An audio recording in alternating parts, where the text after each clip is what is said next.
The HOA sent fake police to arrest me, but they didn't know I was the real chief. When I bought my house in Maplewood, I wanted peace. After years on the force, running operations, and seeing the worst of humanity, I thought a quiet cul-de-sac would be my escape.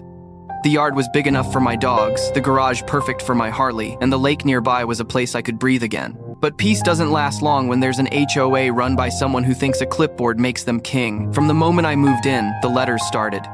My fence was too tall, my garage door was non-compliant. Even the American flag on my porch somehow disrupted community harmony. And at the center of it all was Linda Carver, the HOA president who had terrorized neighbors for years. She thrived on intimidation.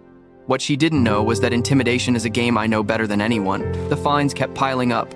$100 for unauthorized parking.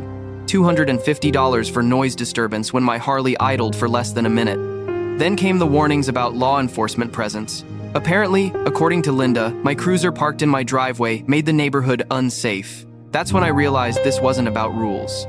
This was about power. Linda tried pushing me at meetings, shouting that I was out of line and setting a bad example. She wanted a show of control, but when neighbors whispered their own stories of harassment, I knew it wasn't just me. She had bullied families into paying thousands in fake fines.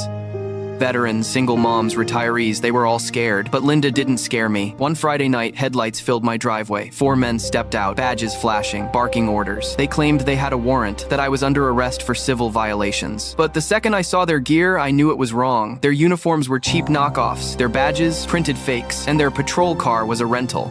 Linda had actually hired impostors to play police. Here's the twist: while they were shouting at me, my body cam was rolling, and my real officers were less than a block away. Within minutes, sirens lit up the street. The fakes froze as squad cars surrounded them.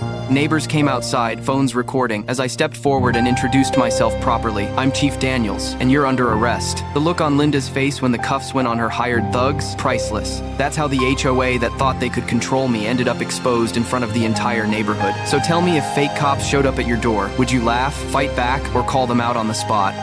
Drop your answer in the comments, hit subscribe for more insane HOA meltdowns, and never let a Karen think they've won.